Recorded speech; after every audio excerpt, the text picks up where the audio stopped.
Hi hello ನಮಸ್ಕಾರ ವೀಕ್ಷಕರೇ, welcome to my YouTube channel.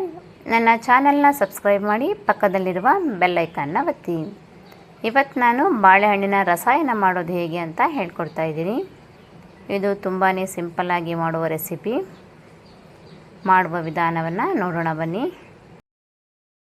ಮೊದಲು ಎಲ್ಲ ಬಾಳೆಹಣ್ಣುಗಳ ಮೇಲಿರುವ ಸಿಪ್ಪೆಗಳನ್ನು ತೆಗೆಯಿರಿ.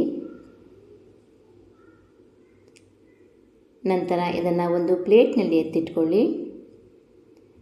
ಇದನ್ನು ಪೀಸ್ ಥರ ಮಾಡಿ ಒಂದು ಮಿಕ್ಸಿ ಜಾರಿಗೆ ಹಾಕ್ಕೊಳ್ಬೇಕು.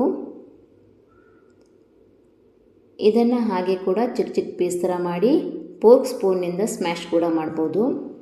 ನಾನಿಲ್ಲಿ ಒಂದು ರೌಂಡ್ ಮಿಕ್ಸಿಗೆ ಹಾಕ್ಕೊಳ್ತಾ ಇದ್ದೀನಿ. ಸಾಮಾನ್ಯವಾಗಿ ಬಾಳೆಹಣ್ಣುಗಳು ಎಲ್ಲರ ಮನೆಯಲ್ಲಿ ಇರುತ್ತೆ. ಅದು ಹಣ್ಣಾದರೆ ಸೇಮ್ ಟೈಮಲ್ಲಿ ಹಣ್ಣಾಗುತ್ತೆ. ಆ ಥರ ಹಣ್ಣಾಗಿ ಹಾಳಾಗುವ ಬದಲು ಅದನ್ನು ಈ ಥರ ರಸಾಯನ ಮಾಡಿ ಕುಡಿಯೋದ್ರಿಂದ ಹಣ್ಣು ಕೂಡ ವೇಸ್ಟ್ ಆಗೋದಿಲ್ಲ. ಇವಾಗ ಇದಕ್ಕೆ 2 ಏಲಕ್ಕಿಯನ್ನು ಹಾಕ್ಕೊಳ್ಳಿ. ಒಂದು 4ರಿಂದ 5 ಚಮಚ ಸಕ್ಕರೆಯನ್ನು ಹಾಕ್ಕೊಳ್ಳಿ. ನಿಮಗೆ ಸಿಹಿ ಜಾಸ್ತಿ ಬೇಕು ಅನಿಸಿದ್ರೆ ಸ್ವಲ್ಪ ಜಾಸ್ತಿ ಹಾಕ್ಕೊಳ್ಬೋದು. ಸಕ್ಕರೆ ಬದಲಿಗೆ ಬೆಲ್ಲವನ್ನು ಕೂಡ ಯೂಸ್ ಮಾಡ್ಬೋದು. ಮತ್ತು ಇದಕ್ಕೆ ಸ್ವಲ್ಪ ಹಾಲನ್ನು ಸೇರಿಸ್ಕೊಂಡು ಇದನ್ನು ಮಿಕ್ಸಿ ಮಾಡ್ಕೊಳ್ಳಿ.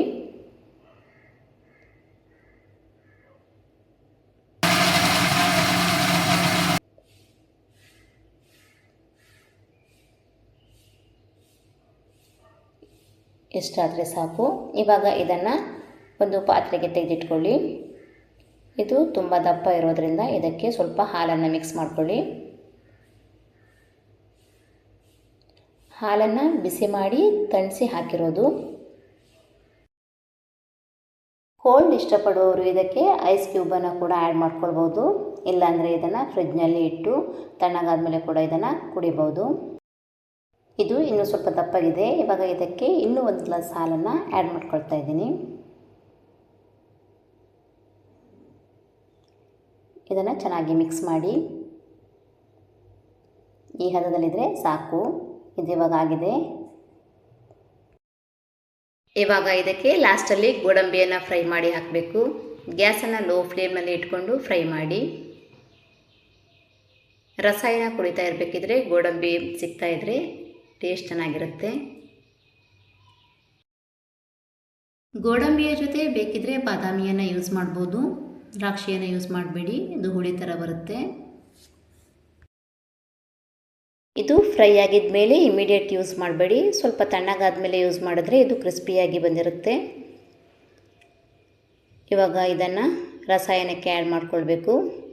ರಸಾಯನ ಕುಡಿಯುವ ಮೊದಲು ಇದನ್ನು ಆ್ಯಡ್ ಮಾಡಿಕೊಂಡ್ರೆ ಸಾಕು. ಮೊದಲೇ ಆ್ಯಡ್ ಮಾಡಿದ್ರೆ ಇದು ಮೆತ್ತಗಾಗುತ್ತೆ.